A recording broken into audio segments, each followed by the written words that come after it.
kita akan bicarakan itu mengacu pada hasil survei Litbang Kompas. Nah, Litbang Kompas pasti memiliki alasannya kenapa melakukan survei dan juga ya hasil yang sudah diperoleh dari survei itu saya kira sudah diberitakan, meskipun sebenarnya masih banyak yang menimbulkan tanda tanya, masih banyak yang menimbulkan pertanyaan yang sebenarnya sangat penting untuk digali ya.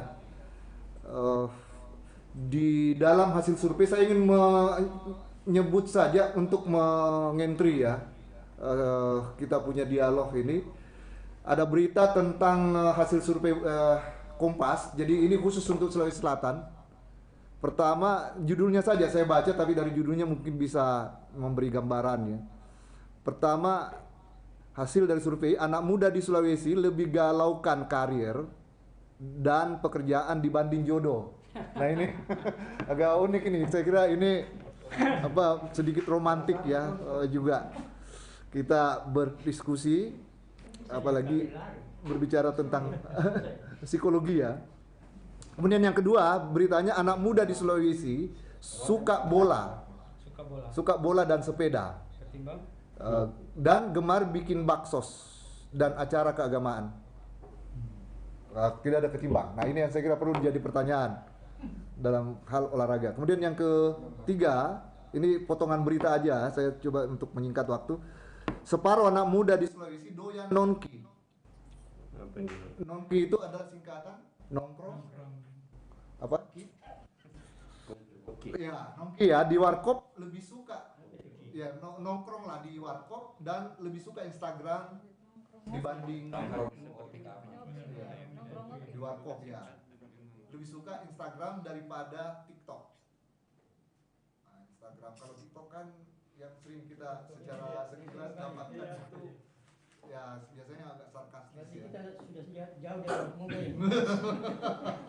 Saya kira kita banyak di sini senior dan saya kira bisa memberi pandangan ya dan mengikuti perkembangan anak muda terkini. Bagus, mungkin juga membandingkan ya perilaku sosial anak muda sekarang dengan di masa lalu.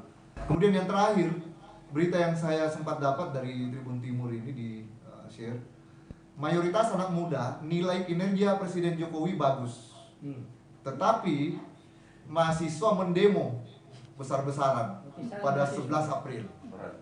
Ya, nah ini jadi saya menangkap pada beberapa isu ya yang bisa kita tangkap dari situ. Esensi isunya sebenarnya ada yang terkait dengan politik, ada yang terkait dengan kultur ya, mungkin budaya, pop ya juga, karena ada Instagram dan segala macam itu. Ada juga yang mungkin ya berkaitan dengan kultur lokal wisdom kita, karena ada pembicaraan soal warung kopi. Kemudian ya ada yang berkaitan dengan perilaku anak muda yang ya kata Soekarno vivere coloso ya, balap ya, suka ya motor ya daripada permainan yang lain ya. Nah, bahkan ada soal jodoh ya, ini mungkin isunya lebih bersifat horizontal ya, berkaitan dengan romantika anak muda daripada karir dibanding jodoh, lebih utamakan ya. Nah, kalau begitu mungkin banyak yang tidak terlambat nikah itu kawin ya, karena dia mengutamakan karir. Iya, ada beberapa yang saya kira mungkin penting. Silahkan dulu Ibu Tiara ya, silakan Pak. Barangkali waktunya 15 menit lah kalau bisa sambil kita bergilir sebentar, mempersilakan kepada teman-teman forum dosen di daring dan di luring. Silakan Bu Tiara. Oke, baik. Mungkin bisa dikasih izin share screen dulu untuk saya.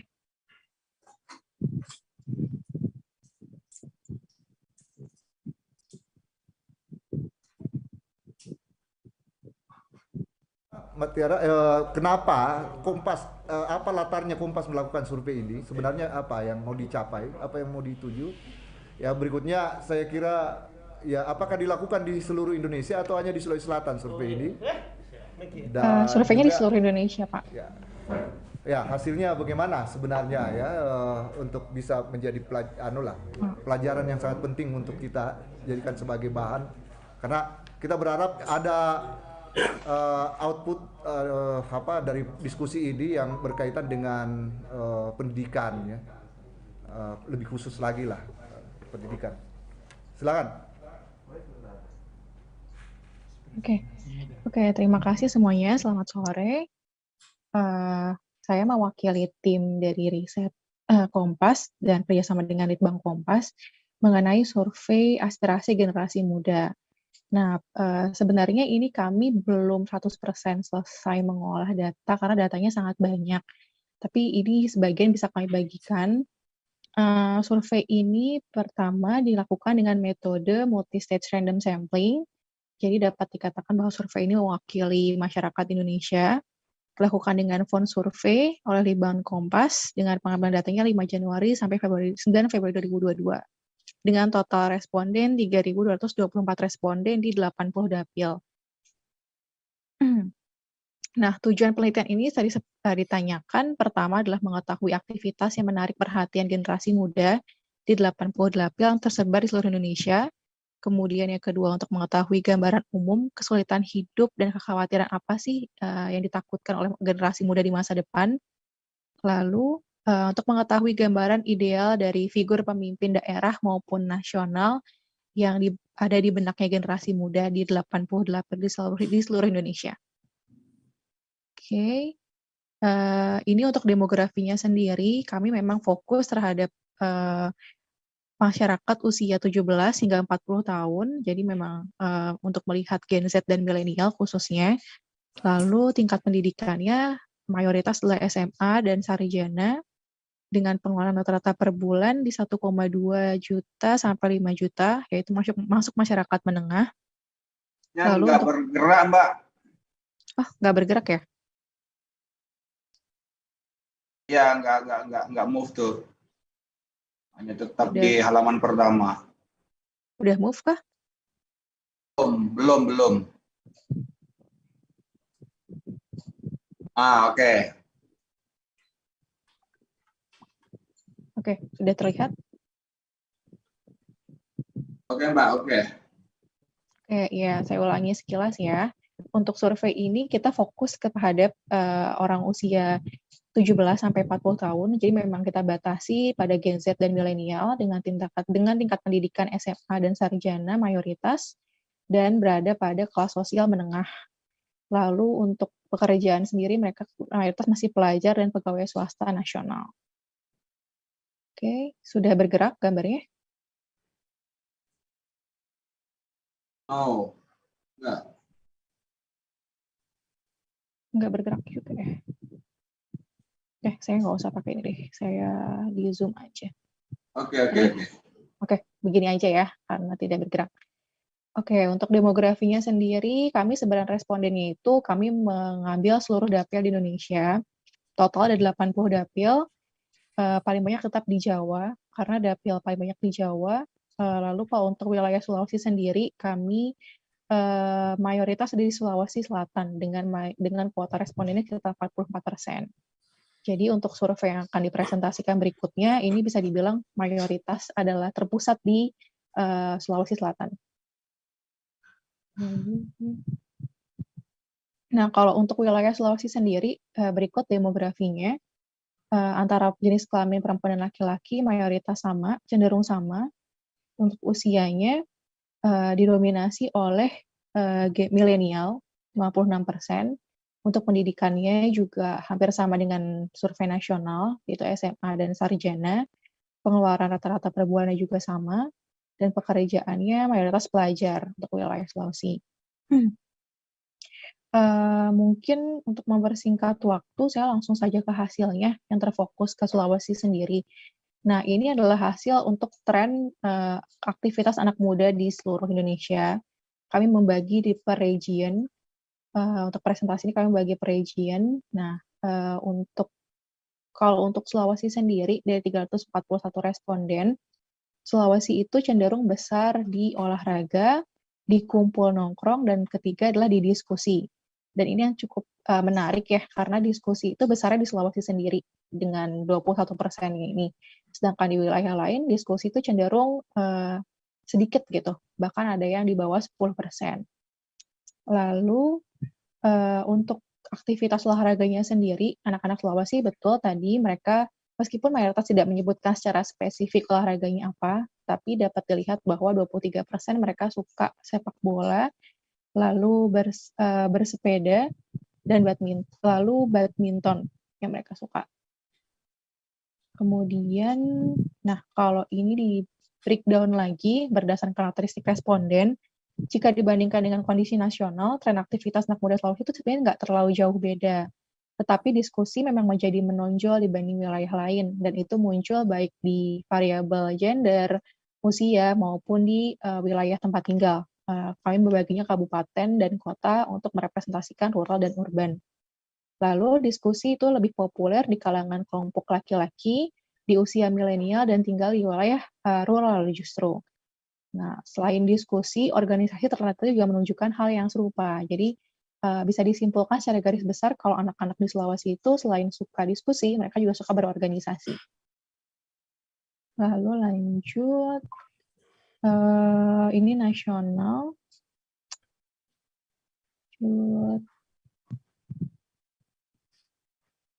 Nah, kalau untuk tempat nongkrong terpopuler sendiri secara nasional, memang tempat makan dan wisata alam itu menjadi tempat yang paling banyak ya, baik di Jawa, di Bali, Kalimantan, Sumatera. Tapi kalau untuk di Sulawesi sendiri, tempat makan yang paling banyak dikunjungi itu adalah coffee shop dan warkop. Tuh. Lalu jika dilihat berdasarkan laki-laki dan perempuan juga, ini secara nasional surveinya, kalau laki-laki itu lebih suka di warkop, sedangkan perempuan itu lebih suka di restoran. Laki-laki memang.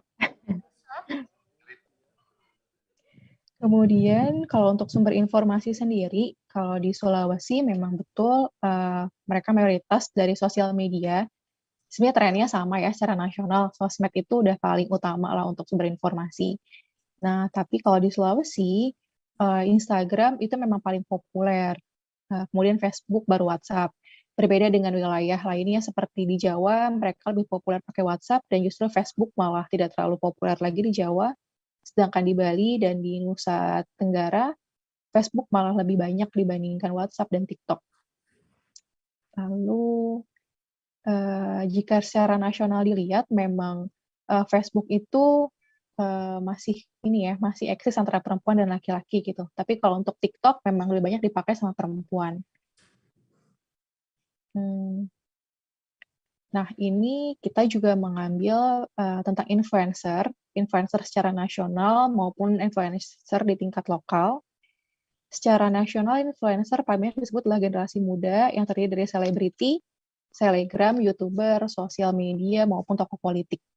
Dari kalangan selebriti Raffi Ahmad yang paling banyak disebutkan.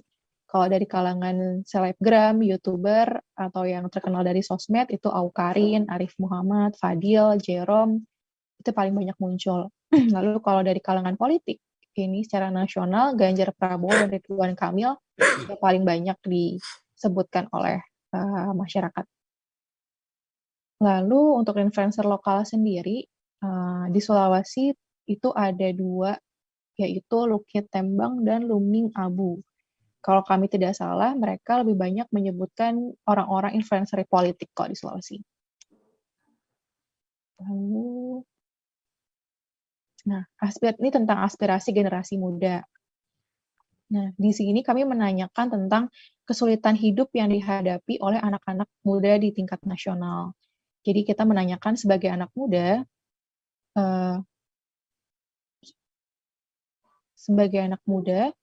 apa sih kesulitan hidup yang paling sering kita alami gitu. Ini lebih merujuk ke keadaan kita saat ini sih.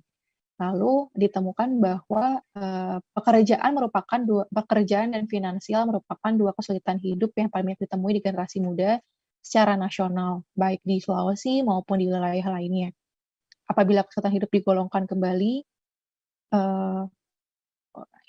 Apabila kesulitan hidup digolongkan kembali menjadi kesulitan ekonomi dan ekonomi, maka persentase kesulitan ekonomi lebih banyak dialami generasi muda di Indonesia, terutama di wilayah Maluku, Papua, dan Sumatera, dengan persentase yang lebih besar dibandingkan wilayah lainnya.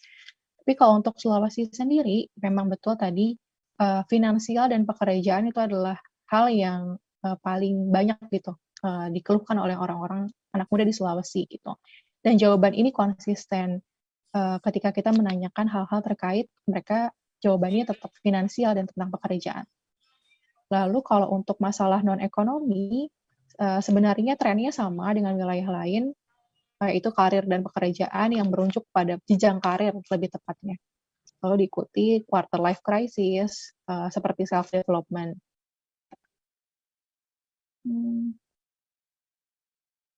Oke, lanjut. Nah, ini juga secara nasional masih, kalau misalnya dilihat secara nasional, antara perempuan dan laki-laki itu agak beda ya. Laki-laki cenderung merasa kesulitan dengan pada variabel yang lebih ekonomis gitu, sedangkan perempuan lebih kepada variabel yang ekonomi. Nah, perempuan tuh cenderung memiliki kesulitan tinggi untuk menghadapi hal-hal yang psikososial gitu dibandingkan secara material. Sedangkan kalau laki-laki mereka lebih merujuk kepada kesulitan-kesulitan material. Seperti bisa dilihat di sini, perempuan itu mendapatkan pekerjaan laki-laki 19%, perempuan 13%, tapi ketika isu non-ekonomi, perempuan itu cenderung lebih tinggi gitu, seperti persoalan akademis, laki-laki hanya 2%, sedangkan perempuan 6%. Mengelola waktu juga perempuan merasa lebih sulit dibandingkan laki-laki, dan beberapa hal lainnya. Oke, lalu ini juga, ini khusus di Sulawesi, kami membreakdown data kami di Sulawesi. Sebenarnya juga trennya tidak terlalu signifikan, tapi laki-laki cenderung mengeluhkan mengenai finansial, baru diikuti mendapatkan pekerjaan. Sebaliknya perempuan cenderung merasa kesulitan mendapatkan pekerjaan, baru finansial dulu gitu. Lalu perempuan di Sulawesi lebih banyak merasa rentan terhadap permasalahan non-ekonomi juga, seperti jenjang karir, quarter life crisis, persoalan akademik, hingga merasa sulit untuk mengapresiasikan diri di ruang publik. Nah, itu masalah non-ekonomi yang dikeluhkan perempuan. Lalu, jika di-breakdown berdasarkan kelompok usia, milenial di Sulawesi lebih banyak memiliki kesulitan pada masalah ekonomi dengan persentase tertinggi pada masalah pekerjaan dan finansial. Sedangkan kalau Gen Z, tren kesulitannya itu meskipun hampir sama, tapi di sini kita menyimpulkan kalau orang yang ada di usia milenial tuh lebih cenderung bisa mengelola keuangan lebih baik gitu. Mereka punya literasi keuangan lebih baik, sehingga finansial itu bukan terlalu hal yang paling utama dibandingkan Gen Z. Lalu Gen Z juga cenderung lebih banyak memiliki kesulitan dalam masalah psikologis, hal-hal yang berkaitan dengan psikologis. Lalu untuk kesulitan lain, jika di-breakdown berdasarkan kabupaten dan kota, pada dasarnya trennya juga tetap sama dengan tren nasional, tapi kecenderungan isu ekonomi itu memang lebih banyak di wilayah urban dibandingkan di rural. Sedangkan di rural, kemampuan sosialisasi dan adaptasi pada era baru cenderung lebih banyak ditakutkan sebenarnya, dikeluhkan oleh anak-anak di rural. Lalu berikutnya, kami juga menanyakan, setelah kita menanyakan tentang masalah atau kesulitan kita di masa saat ini, kita menanyakan di masa depan gitu. Hal apa sih yang dia takutkan di masa depan dengan rentang 5-10 tahun ke depan. Nah, ini secara nasional dulu, konsisten dengan kesulitan hidup, sebenarnya variabel ekonomi seperti finansial dan mendapatkan pekerjaan itu masih menjadi ketakutan dominan bagi anak muda di hampir seluruh wilayah di Indonesia. Namun ketakutan di masa depan yang muncul lebih dominan kepada hal-hal non-ekonomi, seperti tidak dapat mencapai cita-cita, tidak mapan sesuai life goals mereka masing-masing, lalu kompetensi pribadi yang tidak berkembang, dan hal-hal yang cukup beragam gitu di berbagai wilayah. Lalu kalau untuk di Sulawesi sendiri, karir dan pekerjaan lagi-lagi menjadi yang utama. Lalu juga ada perkembangan teknologi dan digitalisasi, itu juga menjadi masalah yang ditakutkan mereka. Lalu masalah pandemi juga ditakutkan. Kemudian Nah, ini untuk wilayah Sulawesi sendiri, kami membagi untuk variabel ini dengan variabel desa kota. Nah, di sini secara umum memang tidak ada perbedaan yang signifikan antara mereka yang tinggal di kota maupun di daerah rural. Tetapi bagi mereka yang tinggal di wilayah rural, perkembangan teknologi itu menjadi perhatian yang lebih signifikan, berbeda dengan orang-orang yang tinggal di kota. Nah, ini hal yang ditakutkan di masa depan, top 5, kami mengambil top 5 issues dari berbagai wilayah, dan di sini di Sulawesi kami mendapatkan pekerjaan, itu paling ditakutkan di masa depan. Nah, untuk yang tidak ada belum terpikirkan ini, dari jawaban-jawaban mereka tuh seperti, apa ya, kalau kita bisa bilang mereka tuh nggak tahu gitu, di masa depan tuh mereka mau ngapain gitu. Jadi mereka nggak kepikiran apapun untuk hal yang mereka takuti. Lalu secara finansial mereka juga punya ketakutan yang besar, karir pekerjaan, lalu juga pandemi, karena pandemi dianggap berefek pada berbagai sektor. Lalu kami menanyakan berikutnya tentang persoalan di sekitar. Jadi di sini kita menanyakan tentang di sekitar lingkungan kita itu ada masalah apa sih yang ada hal apa yang menurut kita itu masalah gitu. Lalu secara nasional juga sama trennya, kebanyakan mengarah pada ekonomi, infrastruktur, lalu pelayanan publik, lingkungan, itu juga menjadi isu-isu yang paling banyak dikeluhkan gitu. Secara umum variabel kesehatan dan lingkungan adalah yang paling banyak dianggap bermasalah oleh anak muda dibandingkan dengan variabel lainnya. Meski demikian, variabel infrastruktur dengan isu mengenai akses dan kondisi jalan, kondisi jembatan, itu sebagai persoalan utama di berbagai wilayah, khususnya sih di urban. Dan di daerah Jawa dan Sumatera yang cenderung memiliki akses infrastruktur yang baik dibanding yang lain. Tapi berbeda dengan wilayah timur ya, Bali, Nusa, Maluku, Papua, dan Sulawesi, itu muncul dengan isu lapangan pekerjaan yang minim sebagai persoalan utama di sekitar responden, dan persentasenya pun juga cukup besar gitu. Hal ini mengartikan bahwa, menurut kami, hal ini mengartikan bahwa minimnya akses terhadap lapangan kerja menjadi hambatan bagi anak muda sehingga perlu menjadi perhatian pemimpin wilayah di daerah tersebut. Lalu ada persoalan di sekitar, ini juga kami ambil untuk wilayah Sulawesi saja, kami breakdown berdasarkan kabupaten dan kota. Jika dibandingkan berdasarkan kabupaten dan kota, sempitnya lapangan pekerjaan masih tetap mendominasi keluh kesah anak muda mengenai wilayah sekitar mereka. Namun selain pekerjaan dan infrastruktur, mutu pelayanan publik itu ternyata juga menjadi isu gitu. Selain itu juga pengolahan sampah, pengolahan lingkungan itu juga menjadi isu untuk anak-anak di Sulawesi. Lalu bedanya kalau misalnya di daerah rural ada kekhawatiran tentang pelestarian budaya gitu, di mana isu itu tidak muncul di orang-orang yang tinggal di perkotaan. Lalu kita langsung ke figur pemimpin. Nah, secara nasional, figur presiden yang ideal adalah yang tegas, memahami kondisi rakyat, merakyat, lalu memiliki aksi nyata, adil, jujur, dan bijaksana, serta terakhir bertanggung jawab. Meskipun ini sudah muncul pendapat mereka, tapi ini masih cenderung normatif menurut kami gitu. Lalu kami bagi lagi berdasarkan wilayah, berdasarkan region. Dari berdasarkan region itu, di Jawa paling besar mengatakan bahwa mereka ingin pemimpin yang lebih tegas. Lalu kalau untuk di wilayah Kalimantan, Maluku, Papua, dan Sulawesi, mereka butuh pemimpin yang merakyat. Lalu untuk di Sumatera sendiri, mereka cenderung lebih suka pemimpin yang memahami masalah negara. Nah, kalau untuk di Sulawesi sendiri, adil ini cukup besar ya. Adil persentasenya cukup besar. Lalu kita lanjut. Nah, untuk laki-laki dan perempuan sendiri juga nggak terlalu ada perbedaan yang signifikan mengenai figur presiden yang ideal. Lalu setelah kita tanyakan mengenai figur presiden yang ideal, kita menanyakan juga mengenai figur pemimpin lokal. Jadi figur pemimpin apa sih yang paling suitable dengan daerah tempat tinggal Anda gitu. Lalu trennya juga masih tetap sama. Di seluruh wilayah itu mayoritas mengatakan bahwa merakyat adalah yang paling ideal untuk wilayah mereka. Tapi di Bali dan Nusa menariknya mereka cukup tinggi di isu mengenai pemimpin yang bertanggung jawab dan baik gitu. Sedangkan untuk di Sulawesi sendiri juga trennya dapat dikatakan sama dengan daerah-daerah lain. Mereka suka pemimpin yang merakyat, yang jujur, yang tegas, lalu yang peduli, dan yang amanah. Lalu kemudian, ini juga berdasarkan laki-laki dan perempuan. Lalu persepsi terhadap Presiden Joko Widodo kami juga tanyakan.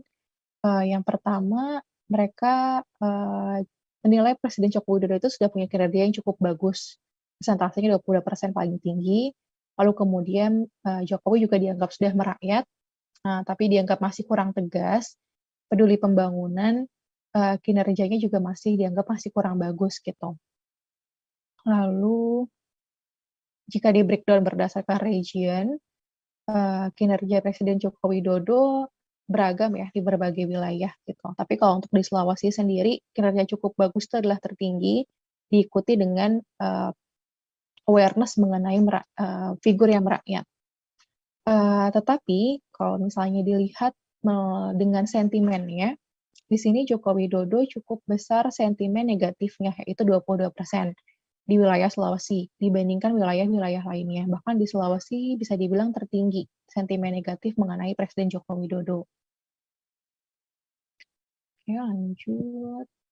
Lalu ini ke partisipasi kegiatan anak muda. Nah, ini juga secara nasional, sebagian besar responden itu pernah berpartisipasi dalam kegiatan anak muda.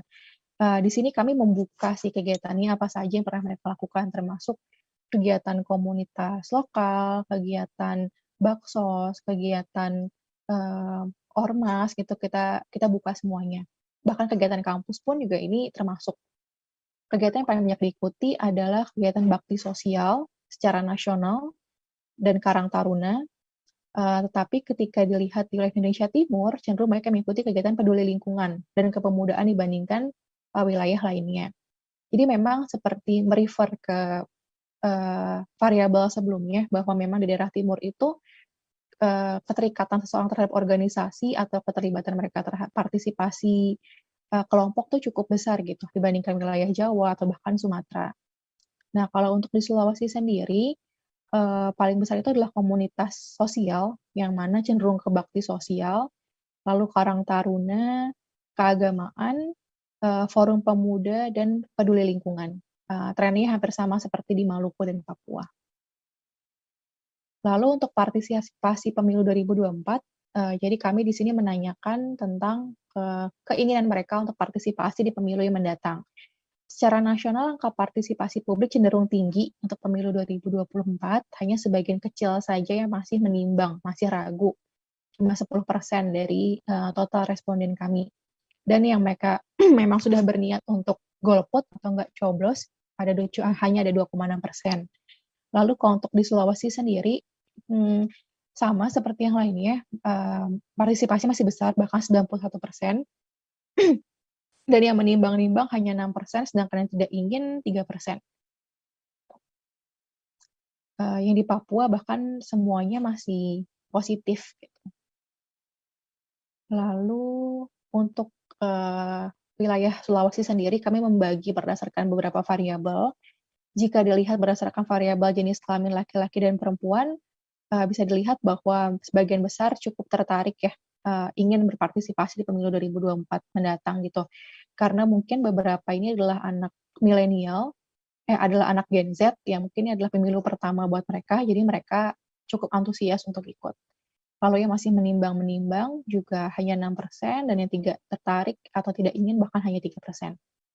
Lalu kalau untuk kategori usia, milenial lebih besar keinginan untuk berpartisipasinya, dan Gen Z lebih besar masih ingin menimbang-nimbang gitu. Dan Gen Z juga cenderung tidak ingin tertarik gitu. Lebih banyak Gen Z yang tidak tertarik untuk ikut di pemilu 2024 dibandingkan milenial. Lalu untuk kabupaten kota sendiri, sebenarnya mayoritas masih tertarik 94% dan 88%. Tapi di kota mereka yang masih menimbang-nimbang justru lebih besar dibandingkan mereka yang tinggal di wilayah rural. Sejauh ini sudah segitu saja yang bisa kami bagikan, karena datanya juga masih dalam tahap pengembangan ya. Kami masih mengembang data lagi dengan berbagai banyak kemungkinan hal baru yang masih bisa muncul. Jadi saat ini kami masih hanya bisa menyajikan di tingkat provinsi saja dan region. Oke, terima kasih.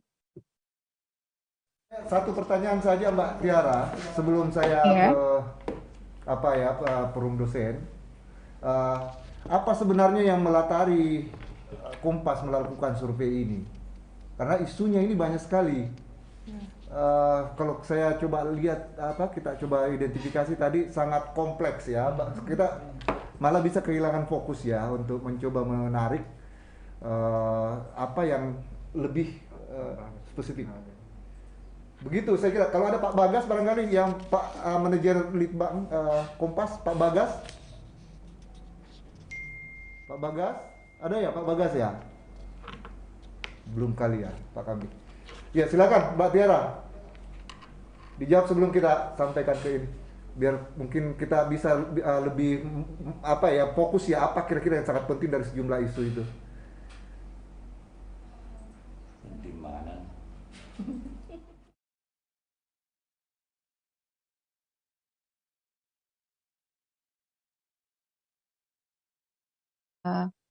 Dan anak muda sekarang pun juga banyak terlihat aktif, terlibat, bahkan ikut speaking gitu tentang politik, tentang masalah-masalah negara, masalah-masalah sosial gitu. Dan sebenarnya kami pengen meng-grab itu sih. Kita pengen nge-grab sebenarnya anak-anak ini tuh apa sih yang mereka tahu gitu. Apakah mereka hanya mengikuti tren, arus, ketika ada orang melempar satu isu, mereka ikut aja gitu. Atau mereka memang benar-benar punya aspirasi sendiri gitu. Ya latar utamanya sih itu sih. Cukup ya, jadi yang mau dijelaskan ini adalah kondisi objektif anak-anak muda ya, hasil survei itu. Iya. Saya kira dengan sejumlah isu tadi. Nah, barangkali saya persilakan satu persatu baiknya ya, mungkin isu apa yang bisa lebih terangkat. Kita ada satu selegram, kita mulai dulu dari yang muda dulu ini. Siapa ada yang namanya Pak kami? Dengelis, silakan. Ada Dengelis ya? Dengelis? Kita ada salah satu selegram Sulawesi Selatan. Ada di bergabung apa tidak? Dengelis? Ya, Ya, halo. silakan. Komentar 3 Assalamualaikum. menit aja ya kalau bisa ya, karena banyak mungkin nanti kita beri kesempatan lagi. Silakan. Ya, assalamualaikum Pak. Melihat mendapatkan data dari survei Kompas. Silakan. Ya, assalamualaikum warahmatullahi wabarakatuh. Apakah saya butuh respon dulu? Apakah suara saya ini terdengar dengan baik? Di saya terdengar kok, Mbak. Sudah bagus.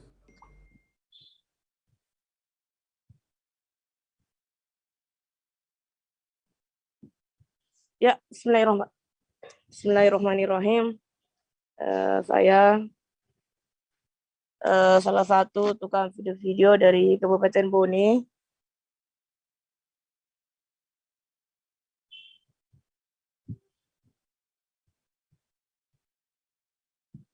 Ini anak. Iya.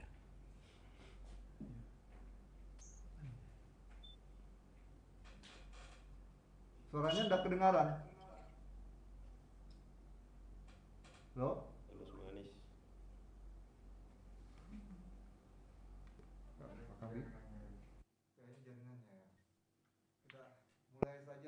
Ke teman forum dosen ya, sambil menunggu sebentar, kalau muncul kita akan persilakan biar waktunya kita bisa efektifkan. Silakan Ibu Naida dulu ini, perempuan dulu ini, barangkali ada yang lebih segar Atau yang daring. Bu Naida dulu, silakan Bu Naida. Ya, baik. Ya. Bismillahirrahmanirrahim. Assalamualaikum warahmatullahi wabarakatuh. Selamat sore, salam sejahtera bagi kita semua. Terima kasih yang saya hormati Ketua Forum Dosen redaksi Tribun Timur serta rekan-rekan semua sama forum dosen juga narasumber ya yang sangat luar biasa sekali melakukan survei dengan banyak sekali variabel. Namun ada satu yang menggelitik saya, mungkin perbedaan era saya dengan era milenial ya. Saya tidak tahu apakah saya ini termasuk generasi peralihan dari mesin ketik ke komputer ya. Jadi saya merasa era saya ini sangat beruntung sekali karena dari permainan tradisional sampai ke game 3 dimensi sekarang yang di banyak sekali di media sosial ya. Jadi ada satu yang membuat saya tertarik, yaitu tingginya angka ketertarikan anak muda kita terhadap pekerjaannya dibanding dengan memikirkan jodohnya.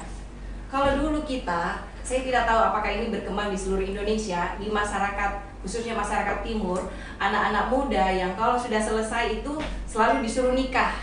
Ya, jadi kekhawatiran menjadi perawan tua atau perjaka tua bagi anak-anak muda zaman dulu ya, itu lebih tinggi dibanding pekerjaan nanti dulu lah, karena kan banyak anak banyak rezeki dulu. Nah sekarang itu bergeser ya.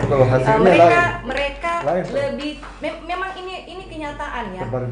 Bisa kita lihat dari perkembangan anak kita sendiri, keluarga kita sendiri. Dulu kita setelah kita tamat kuliah pasti hal pertama yang kita pikirkan adalah jodoh. Kita tidak mau pikir dulu bagaimana kelanjutan, apakah kita punya pekerjaan tetap atau tidak. Sekarang paradigma itu bergeser menjadi jodoh belakangan. Jodoh belakangan, mereka lebih mementingkan karir.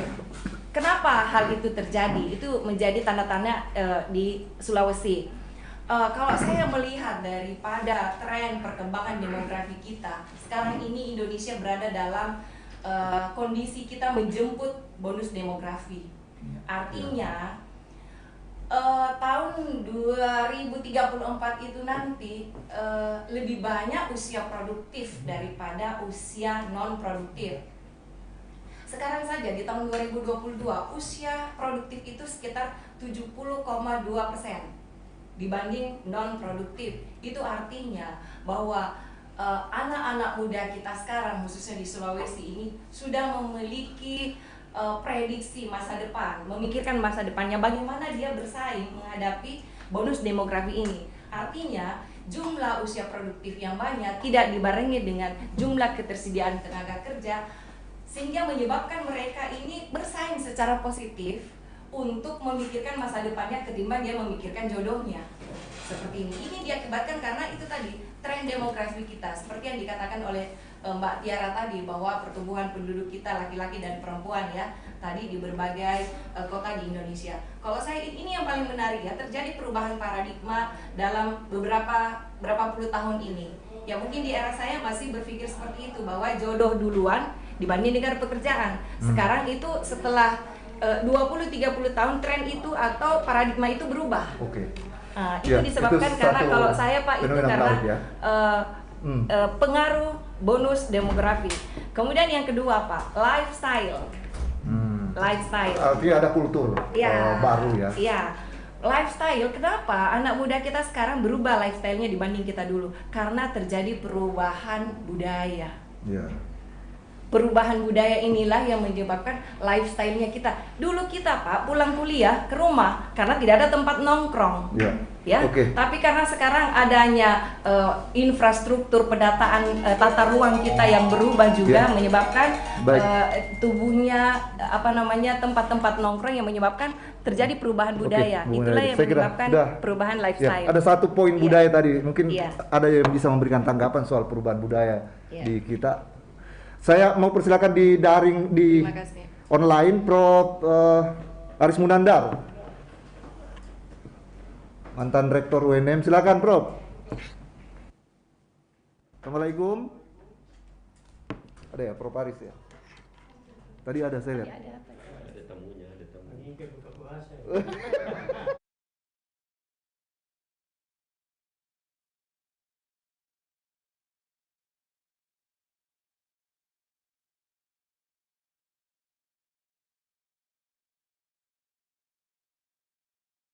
Ya. Saya ini agak susah berkomentar karena berada dalam suasana hiruk pikuk ini. Ya,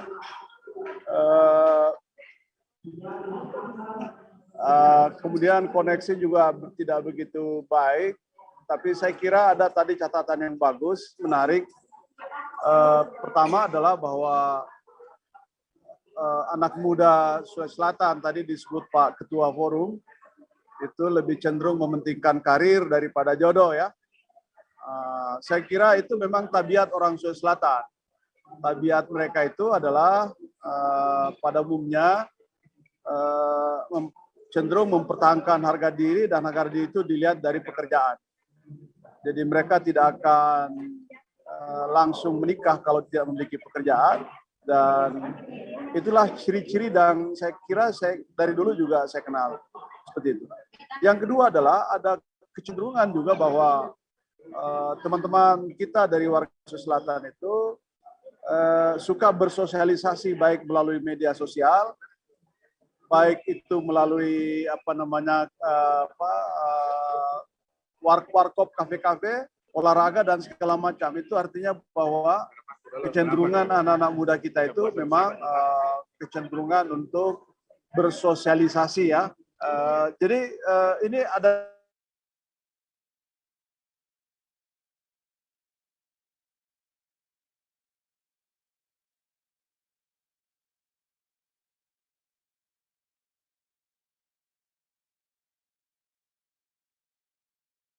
memang begitulah jiwa orang Sulawesi Selatan, sangat suka bergaul, suka berteman, dan kadang-kadang bahkan itu merelakan kepentingan pribadi mereka untuk hal-hal yang seperti itu.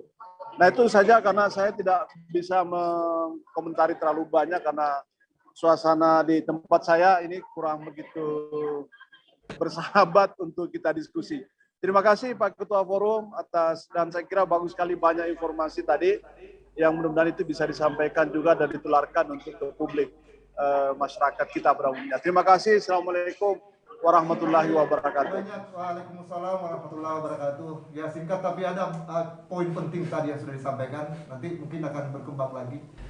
Saya tidak menanggapi pernyataan Prof. Aris. Saya langsung mau persilakan kepada Prof. Yusran ya. Saya acak aja dulu, Prof. Yusran. Silakan. Ya, silakan, Prof. Yusran. Terima kasih Pak Ketua. Assalamualaikum warahmatullahi wabarakatuh. Waalaikumsalam. Pak Ketua Forum beserta seluruh teman-teman yang hadir, pimpinan redaksi dan Mbak Tias. Ya, menarik saya kira survei ini. Yang menarik buat saya bahwa salah satu poin aktivitas yang menonjol di Makassar salah satunya adalah kesenian ya, di urutan ketiga kalau tidak salah tadi. Saya kira ini menarik ya, karena kalau masyarakat pemuda kita ini senang di kesenian, ini jiwanya akan lembut, akan halus, dan tentu memiliki hal yang bagus bagi perkembangan pemuda. Tetapi yang belum saya dapatkan tadi, Mbak Tias, salah satu karakter pemuda selama ini itu adalah, terutama Makassar ya, itu adalah memiliki jiwa perantau. Itu tidak tergambar ya. Jadi selama ini generasi saya itu ketika sudah selesai kuliah atau pada saat umur-umur produktif itu cenderung keluar dari Sulawesi, merantau kemana saja mencari tantangan baru. Saya nggak tahu apakah terekor dari riset ini atau tidak, dan itu saya kira menjadi karakter yang bagus juga bagi pemuda kita ya, berani mencari tantangan di luar untuk mengasah kemampuan dan mencoba keberuntungan bukan hanya di kampusnya tetapi di tempat lain. Saya kira itu Pak yang menarik bagi saya, dan sekali lagi ini memang perlu diskusi lebih detail. Apakah perubahan ini membawa dampak positif, terutama bonus demografi, atau ini menjadi sesuatu yang normal saja sesuai perkembangan kebudayaan dan IT di tanah air. Terima kasih Pak Ketua. Terima kasih Prof. Yusran. Ya, saya kira tadi soal local wisdom juga ya. Kenapa belum tidak digali lebih jauh. Berikutnya saya persilakan Pak Amir Muhyiddin. Silakan Pak Dr. Amir Muhyiddin.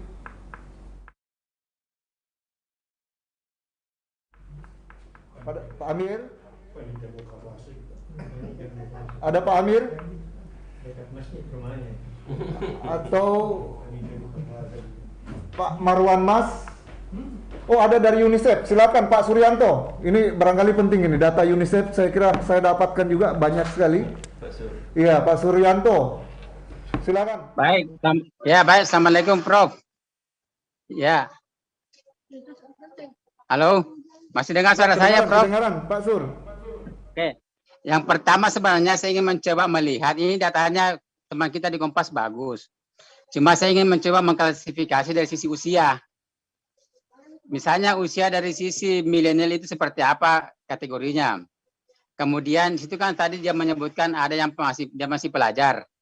Nah, kalau misalnya responden yang diambil itu adalah di usia pelajar sendiri, apakah dia di formal non formal, kemudian usia berapa yang diambil di yang tidak sekolah sama sekali atau tidak bekerja, dan berapa yang mahasiswa.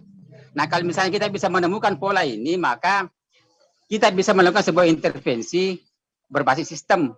Contoh, kalau misalnya ternyata ditemukan bahwa sekian persen anak yang masih remaja, milenial di usia SMA misalnya, maka kemungkinan besar kita bisa memperbaiki kurikulumnya supaya isu-isu terkait dengan isu terkait dengan misalnya dia banyak nongkrong di warkop misalnya, kemudian juga dia takut dari sisi lebih baik saya bekerja dulu daripada jodoh. Nah, mungkin kita bisa mulai intervensinya, Pak. Ini pemikiran saya, sehingga mungkin kita butuh hal seperti ini untuk diklasifikasikan dulu. Ya, saya kembalikan, Prof. Terima kasih. Terima kasih, Pak Sur. Ya, saya persilakan berikutnya Pak Drusdin Tompo, ketua penulis Satu Pena ya. Pak Rusdin, saya lihat ada di online. Silakan Pak Rusdin.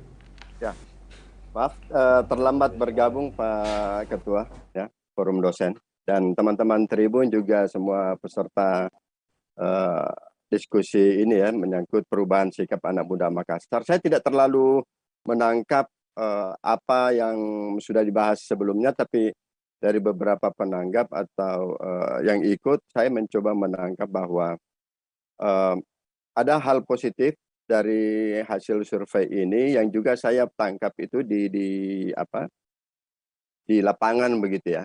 Kecenderungan anak-anak Makassar yang punya semangat kerelawanan, kemudian juga bergiat di kesenian, itu memang juga saya lihat. Tapi kemudian seperti yang tadi disampaikan Pak Suryanto, bagaimana sistem merespon ini? Jadi katakanlah kalau misalnya hasil survei ini menyodorkan hal-hal baru dari perubahan sikap atau gaya hidup anak muda, bagaimana kemudian negara atau pemerintah merespon ini, mewadahi ini melalui kebijakan-kebijakan? Karena selama kita belum menemukan orang yang tepat. Ya, kemungkinan persoalan-persoalan ini memang perlu kita pikirkan, sehingga saya tidak tahu juga pertanyaan-pertanyaan dilontarkan itu bagaimana sampai bisa menyimpulkan hal seperti itu. Nah, yang terakhir ingin sampaikan tadi bahwa anak-anak kita cenderung ke warkop dan restoran. Pertanyaannya itu adalah apa yang menjadi tema pembicaraan mereka? Apakah memang cenderung tema pembicaraannya itu memang selalu permanen, atau memang hanya persoalan-persoalan yang sekedar urun rembuk saja di antara mereka? Ya, apakah persoalan-persoalan kekinian atau memang ada persoalan-persoalan yang sifatnya karena kemungkinan mereka di situ ada semacam suatu komunitas-komunitas, ya, bukan tidak mungkin bahwa mereka ke warkop atau ke restoran itu memang karena ada ikatan komunitas di antara mereka, sehingga tema-tema yang dibicarakan juga memang sangat terbatas dan dapat dilokalisir. Saya kira itu Kalau satu yang esensial, kalau pendidikan, Prof. Heri, saya kira bisa dilihat apa kira-kira yang menjadi makna penting lah dari. Iya, saya kira ada kecenderungan bahwa sekarang anak kita cenderung ke warkop. Ini juga ada kaitannya dengan pendidikan. Ada kecenderungan masih lihat bahwa anak kita dalam mengerjakan tugas-tugas yang diberikan itu cenderung ke warkop untuk mencari tempat-tempat untuk lifestyle. Lifestyle. Dia merasa lebih nyaman di sana ketimbang dia harus di rumah. Kemungkinan di rumah dia merasa agak terganggu. Tetapi kalau mereka kalau di warkop dia lebih bebas berimprovisasi. Iya. Oke. Ya, saya kira poin penting. Saya nggak masuk suaranya. Ya, Bapak Ibu, kita lanjutkan ke penanggap berikutnya. Nanti mungkin Mbak Tiara ada, saya lihat Pak Bagas ya, manajer survei Kompas. Sebentar saya ke Pak Bagas. Kita persilakan dulu beberapa dosen ya yang hadir, forum dosen hari ini. Saya mau ke Pak Halim, ada yang mau disampaikan? Boleh. Bapak Ketua Lembaga Penjaminan Mutu Sulawesi Selatan, silakan. Baik, terima kasih. Assalamualaikum warahmatullahi wabarakatuh. Ya. Forum yang saya hormati, para guru-guru kami, sejalan apa yang sudah disampaikan dan apa yang sudah ditanggapi. Memang kalau dikatakan seperti apa dari segi pendidikan, kalau kita coba tarik benang merahnya dengan program Merdeka Belajar, kemudian kita temukan bahwa anak-anak setelah dilihat oleh Kompas ini ada kecenderungan banyak aktivitasnya ke olahraga, kemudian ada kemampuan berdiskusi, kemudian nongkrong. Nah, ketika ini kita elaborasi menjadi sebuah kebebasan tetapi terarahkan, mungkin ada satu hal yang kita kuatkan bahwa dalam meningkatkan status anak-anak atau era sekarang itu adalah pekerjaan, mungkin perlu kita memberi sebuah ruang bahwa olahraga pun itu sudah menjadi sebuah pekerjaan. Kemampuan berdiskusi, mengangkat sebuah isu dengan kemampuan itu juga adalah sebuah pekerjaan. Sehingga ruang kita perlu buka pada anak-anak dalam alam kedewasaannya, kemudian aktivitasnya itu menjadi sebuah kegiatan yang produktif, dan itulah yang menjadi sebuah arah kemerdekaan dalam belajar. Apalagi dengan kampus merdeka, tidak selamanya bahwa orang memiliki pekerjaan itu sesuai dengan prodinya, tetapi ada kemampuan-kemampuan yang bisa ditemukan dalam mengelaborasi kemampuannya itu boleh jadi ditemukan di warkop. Kemampuan-kemampuan berdiskusinya, kemudian berolahraga, apalagi seni dan sehingga ini perlu kita bikinkan ruang. Saya kira mudah-mudahan ini data ini saya kira mahal ini informasi yang disampaikan bisa menjadi informasi pada pengambil kebijakan bahwa ada seperti ini dan seperti apa kita membuka ruang seperti ini. Oke, baik Pak Halim, saya kira paralel ya beberapa data yang dikemukakan tadi dengan program Merdeka Belajar barangkali. Itu ya intinya yang disampaikan. Pak Kurais, silakan.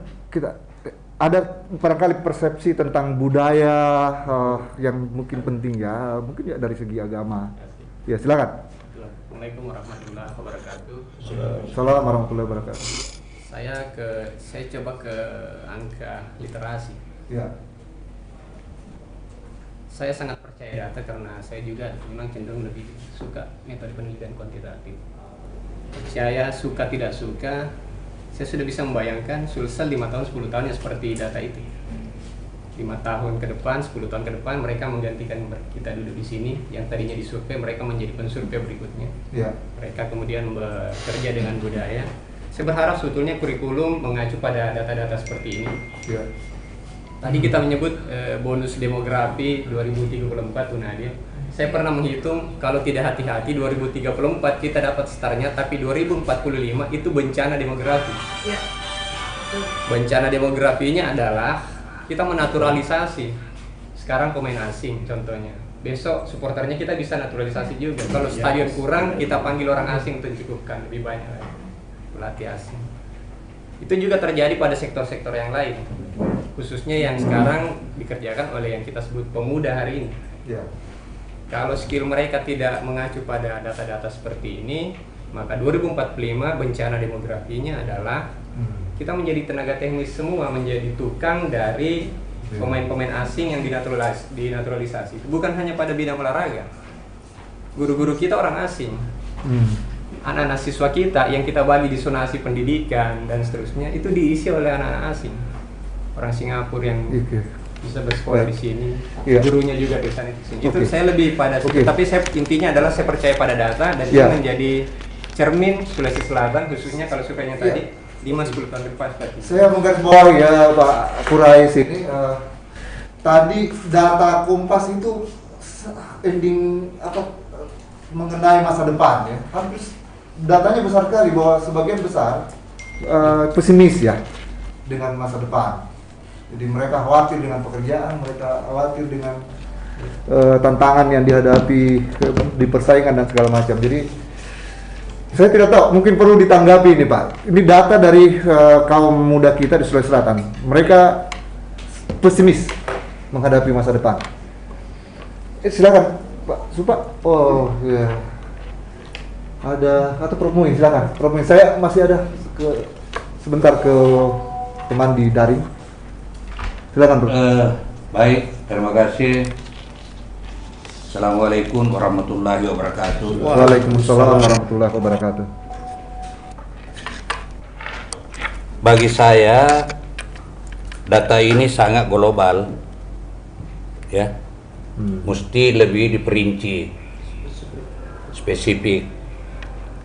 Lagi pula, perbedaan-perbedaan antara orang Sulawesi, orang ini, sebenarnya bukan sesuatu yang luar biasa, karena itu ada kaitannya dengan studi antropologi, ya, studi antropologi. Memang begitu.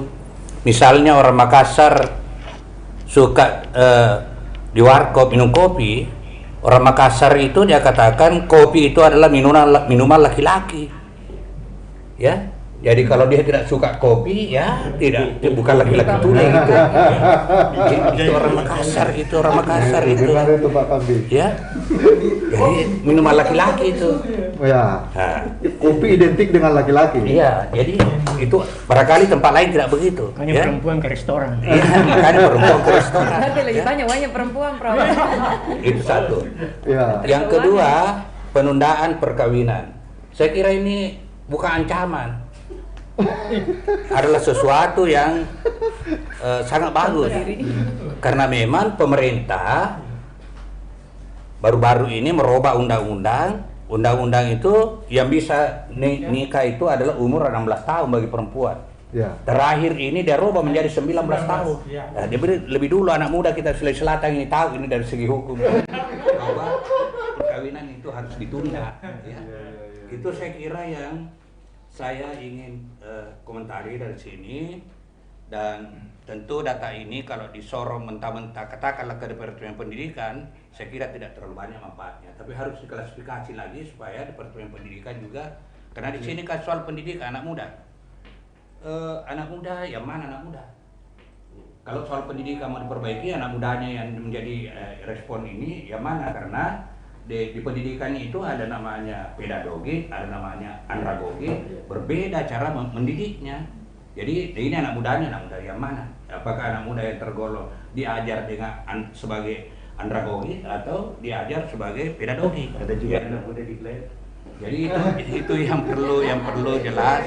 Tapi sekali lagi kita semua sependapat bahwa data ini adalah sangat bagus ya. Tetapi bagi saya, kalau suka minum kopi ya memang orang Makassar seperti itu ya. Kopi itu adalah minuman laki-laki. Adakah Prof, satu pertanyaan berarti supaya bisa kita dapat poinnya. Apakah ada sesuatu yang baru di sini yang barangkali sangat bermakna bagi Sulawesi Selatan? Perubahan apa? Politik. Ya, politik atau sosial dan pendidikan dari hasil survei yang tadi. Enggak ya, yang tadi kan yang dipertanyakan tadi survei itu mengatakan bahwa ini anak muda kita banyak berdiskusi tentang persoalan politik. Lalu di guru tadi dia katakan apa mau dilihat di situ, mau dilihat apakah betul dia dari nuraninya atau ikut-ikutan anak muda itu. Kalau saya tidak terlalu penting itu, sebab masa depan bangsa ini tergantung dari generasi. Kalau generasinya bungkun, maka masa depan bangsa ini bungkun. Kalau dia sudah berani ngomong, tinggal pengarahan bagaimana ngomongnya. Kalau tidak pernah ada kesempatan berani ngomong, tidak bisa diharapkan muncul ide-ide dari dia. Oke. Ya, ini gambaran yang sangat penting ya. Saya kira itu intinya Prof Muin tentang kondisi objektif milenial atau anak muda Sulawesi Selatan. Ada Pak Erwin Akif, Pak Dekan, sebelum ke atau Pak Firdaus, silakan salah satunya. Pak Firdaus Muhammad. Pak Anu siapa Dua-duanya namanya? Pak Dekan ini. Ya silakan Pak Dekan.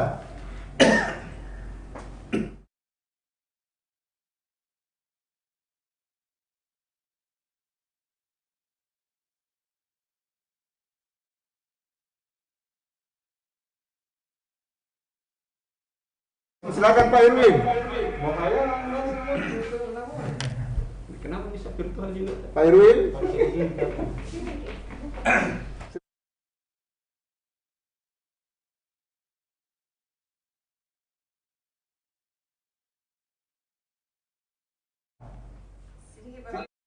Ya, kedengaran.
Tinggi dari survei ini ya wajar, karena kita selalu memang anak-anak Bugis Makassar saya kira masih memegang nilai-nilai kulturalnya itu dalam konteks si pakataunya, si pakainganya, dan itu dilakukannya dalam diskusi-diskusi yang itu terjadi di warkop di mana saja di Kota Makassar ini gitu.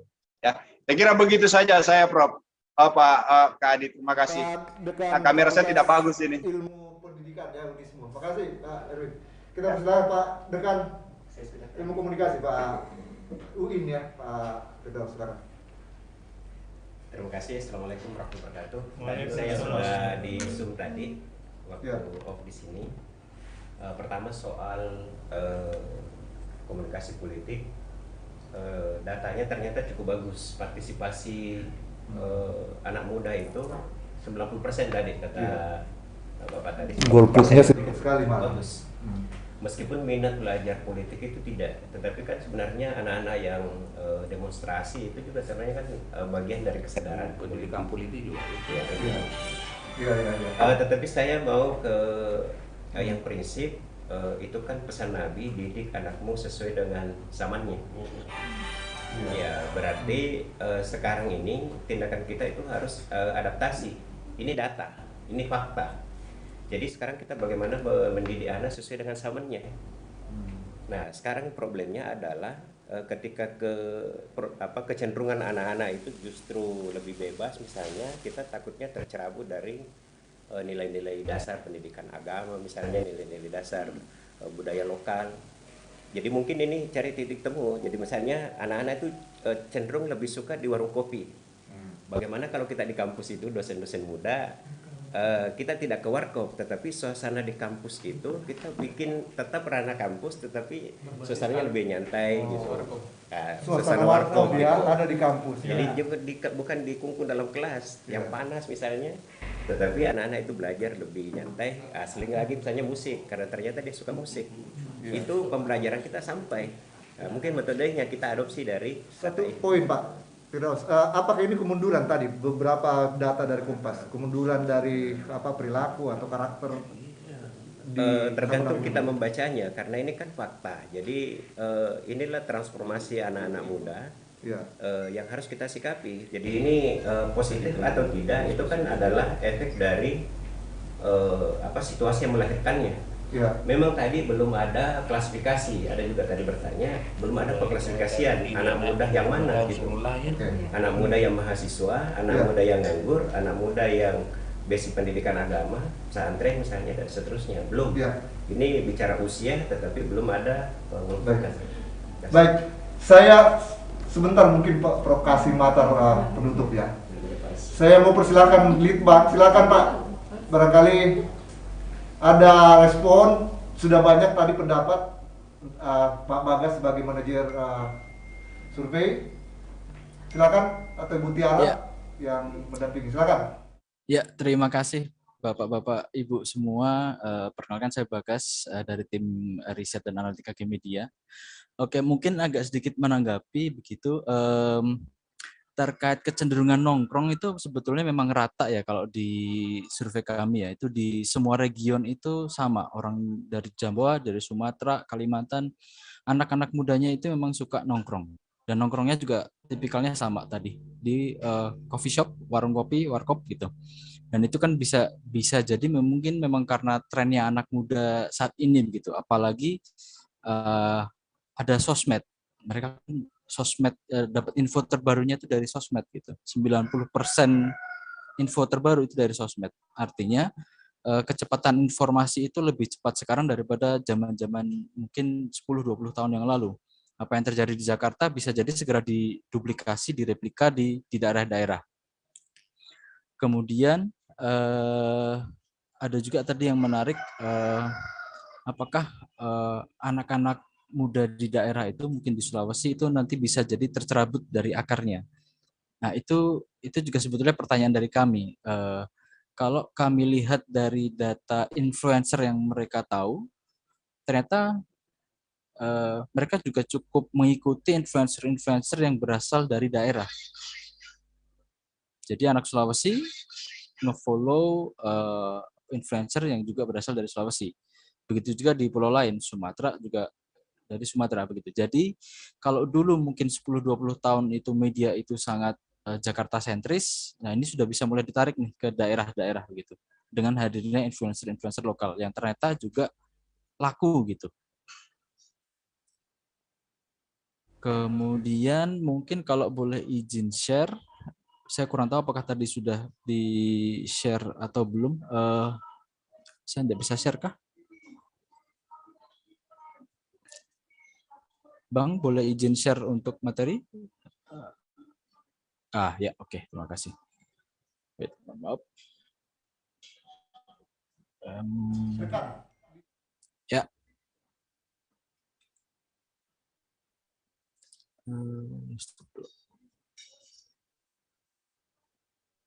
Apakah sudah terlihat? Sudah tadi Pak Bagas. Sudah terlihat ya? Optimisme terhadap masa depan ini tinggi sekali. Betul. Apa intinya itu Pak? Begini, kalau ditanyakan tadi, mungkin tadi betul. Apakah anak muda itu pesimis gitu secara umum? Jujur saja di riset ini kami tidak menanyakan seberapa optimis atau seberapa pesimis mereka. Hanya memang kami penasaran lebih memfokuskan. Sebetulnya anak-anak muda ini tuh pesimismenya atau ketakutannya di masa depan itu tentang apa? Begitu. Jadi kalau kemudian kita menarik kesimpulan apakah anak-anak muda sekarang itu ternyata pesimistis tuh. Saya kira mungkin kita perlu data tambahan begitu ya. Tapi kalau ditanyakan apa ketakutan mereka di masa depan, ini memang mayoritas besarnya itu di finansial dan mendapatkan pekerjaan. Walaupun di non ekonominya juga besar seperti advancement karir nih. Pak Bagas, waktu buka puasa sudah masuk di Sulawesi ya. Selatan. Kami ingin berterima kasih Forum Dosen Sulawesi Selatan dan ya redaksi lah dari kita semua di Tribun Timur sekarang. Banyak hal yang saya kira bisa menjadi pembelajaran ya, pendidikan buat masyarakat kita di Sulawesi Selatan. Tadi juga data tentang bahkan pesimisme terhadap pekerjaan dan segala macam. Nah, saya mau persilakan Prof. Kasim Matar barangkali terakhir. Oh, enggak. Oh ya, sudah. Ya. Baik, Pak, satu kata yang saya ingin kemukakan, ada pendapat dari Hans Jos Gadamer ya. Dia mengatakan kebenaran objektif itu bisa didapatkan ketika kita berada di dalam kolam renang ya. Berenang dengan orang-orang yang ada di sekitar kita. Jadi kita mendapatkan kebenaran ketika mengalami secara langsung. Tapi ada kebenaran objektif yang mungkin diperoleh dengan yang muncul keluar dari kolam. Lalu kita melihat pemandangan, kita menghadapi kondisi yang ada di kolam itu dari luar kolam. Nah, itu juga satu metode yang saya kira kita bisa dapatkan dari hasil survei Kompas ya. Kita sebagian besar adalah generasi yang tidak mengalami langsung ya kondisi yang seperti para milenial. Saya kira kita berada di luar dan mengamati ada kondisi objektif yang kita bisa maklumi, yang kita bisa proyeksikan dan barangkali menjadi bagian penting dari pendidikan yang perlu mendapat perhatian ke depan dari perilaku remaja kita atau anak muda kita. Makasih banyak Bapak Ibu atas partisipasi Forum Dosen. Mohon maaf kalau ada yang tidak sempat lagi, kita karena waktunya kita berusaha untuk efektifkan. Mudah-mudahan di kesempatan lain ada peluang, ada kesempatan untuk berbicara. Terima kasih. Dengan ucapan alhamdulillahirrahmanirrahim, Forum Dosen diskusi pada hari ini kita tutup. Alhamdulillahirrahmanirrahim. Assalamualaikum warahmatullahi wabarakatuh.